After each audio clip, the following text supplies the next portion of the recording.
मित्रांनो, आमच्या चॅनलवर नवीन असाल तर चॅनलला नक्की सबस्क्राईब करा, म्हणजे तुम्हाला मालिकेचे नवनवीन एपिसोड सर्वात अगोदर पाहायला मिळतील. तर तुला शिकवीन चांगलाच धडा या मालिकेचा 18 एपिसोड डिसेंबरचा फुल एपिसोड आपल्याला पाहायला मिळणार आहे.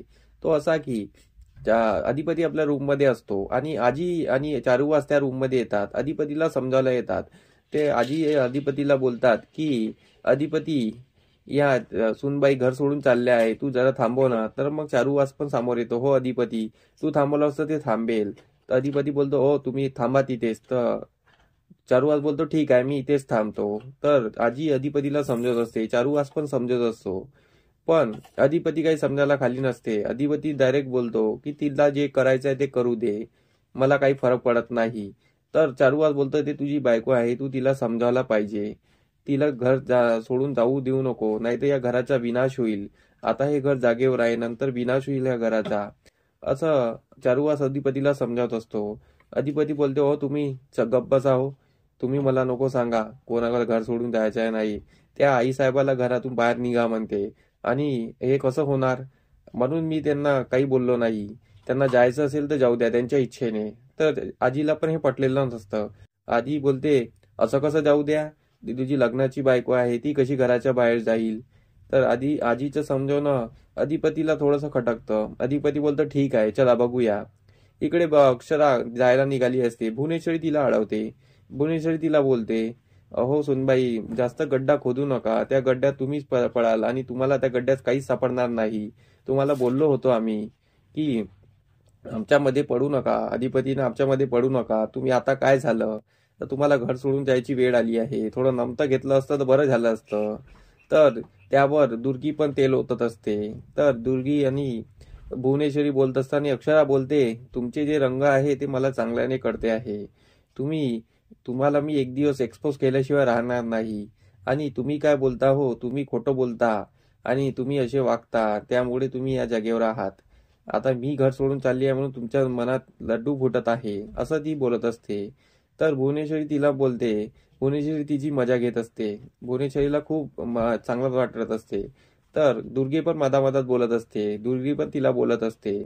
तर अक्षरा ऐकून घेत आहे, पण भुवनेश्वरी अजून तिला टोचून बोलत असते. तर तेवढ्यात अधिपती खाली येत असतो. अधिपतीला खाली येताना बघून भुवनेश्वरी आपले रंग बदलते. भुवनेश्वरी डायरेक्ट गुडघ्यावर येते आणि बोलते, अहो सुनबाई, मला माफ करा. हात जोडून माफी मागत असते. जे काही आहे ते विसरून जा, आपण नव्याने सुरुवात करू. तर थोडं नमतं घेतलं असतं तर काय झालं असतं, आपलं घर चांगलं सुरक्षित राहिलं असतं. अधिपती तुमच्यावर किती प्रेम आहे, तुम्ही त्यांच्यासाठी तरी थांबा. तुम्हाला वाटत असेल तर आम्ही हे घर सोडून जातो, पण तुम्ही जाऊ नका. तर अक्षरा तिच्याकडे डोळे फाळून बघत असते की हे अचानक कसे काय बदलले. अक्षराला माहित नसते की अधिपती मागे आहे म्हणून. तर ती भुवनेश्वरी मस्त गोड गोड बोलत असते. तर त्या दुर्गी पण त्यावर बोलत असते. दुर्गीला भुवनेश्वरी गप्प करते. तर तेवढ्यात अधिपती तिथे, अधिपतीचा आवाज ऐकतो अक्षरा. मग बघते की हा अधिपती. अक्षराला कळतं की या रंग बदलतात. तर अक्षरा बोलते, का हो तुम्ही किती एवढ्या लवकर रंग बदलतात. हा, अधिपतीला बघून तुम्ही आपले रंगच बदलले आहे. थोड्या वेळ अगोदर तुम्ही काय बोलत होते की गड्डा खोदू नका, त्यात तुम्हाला काही सापडणार नाही, त्या तुम्ही स्वतः पडणार, असं तसं तुम्ही बोलत असता आणि आता रंग बदलता. तर अधिपती बोलतो, हो तुम्ही फालतू काही बोलू नका. तुमच्या मनात इतकं विष आहे आमच्या आईसाहेबाबद्दल, तर तुम्ही इथे न थांबलेलंच बरं. तुम्ही निघून जा, असं अधिपती डायरेक्ट बोलतो. अधिपतीचे बोलणं ऐकून अक्षराला खूप त्रास होतो. अक्षरा बोलते, अधिपती तुम्ही हे बोलताय. तर चारुवास पण अधिपतीला समजवतो. अधिपती बोलतो की तुम्ही गप्प बसा हो, मला जे कळतंय ते मी करत आहे. आणि त्या आईसाहेबाबद्दल असं बोलत आहे म्हणजे त्यांच्या मनात खूप विष आहे आणि या एका छताखाली ते एकत्र राहू शकत नाही असं मला वाटते. आणि आईसाहेबाला बोललेलं मला चालणार नाही, तर त्यासाठी त्या गेलेल्या तर बऱ्या, मला काही फरक पडणार नाही. तर अधिपती आईसाहेबाला बोलतो की आईसाहेब तुम्ही टेन्शन घेऊ नका आणि तुम्ही घर सोडून जाऊ नका. यांना जायचं असेल तर हे जाईल. तर अधिपती अक्षराला बोलतो, तुम्हाला जे ठरवायचं तुम्ही ठरवा आणि तुम्ही मोकळे व्हा. तर अक्षरा त्याच्याकडे बघतच असते. तर अधिपती बोलतो, ठीक आहे मीच तुमची बॅग घेऊन तुम्हाला बाहेर नेऊन देतो. तर अधिपती बॅग पकडतो आणि दरवाजाकडे जात असतो. तर अक्षरा त्याच्याकडे बघत असते. तर अक्षरा त्याच्या मागे मागे येते आणि त्या बॅगला हात लावते. तर अधिपती त्या बॅगवरून हात उचलून घेतो आणि अक्षरा ती बॅग घेऊन दरवाजाच्या बाहेर जाते. अक्षरा अधिपतीकडे बघतच राहते.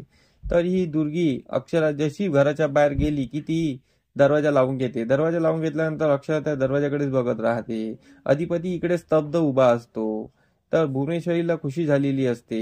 चारुहास खूप विचारात पडलेले असते. आजीला तर भुवनेश्वरीचा राग आलेला असतो की भुवी अशी का वागती आहे. अधिपती अक्षरा इकडे एकमेकाचे वाट बघत असतात. आणि इकडे अ, अक्षराची आई अक्षराला फोन लावत असते, पण अक्षराचा फोन लागत नाही आहे. तर अक्षराचे बाबा बोलतात, ती येतो म्हणाली ना, ती येईल. तू टेन्शन घेऊ नको. तू जर शांत हो. तर अक्षरा घरून निघून जाते आणि ती पण अनवाणी पायाने निघून जाते. इकडे अधिपती आपला स्तब्ध झालेला असतो. तर आता हे पाहणं रंजक ठरणार आहे की अक्षरानं अधिपती यांचा डिवोर्स होणार का, की त्यांचा परत जुळणार. यासाठी आमचे एपिसोड बघत राहा. धन्यवाद. आमचा व्हिडिओ तुम्हाला कसा वाटला आम्हाला कमेंट करून नक्की सांगा.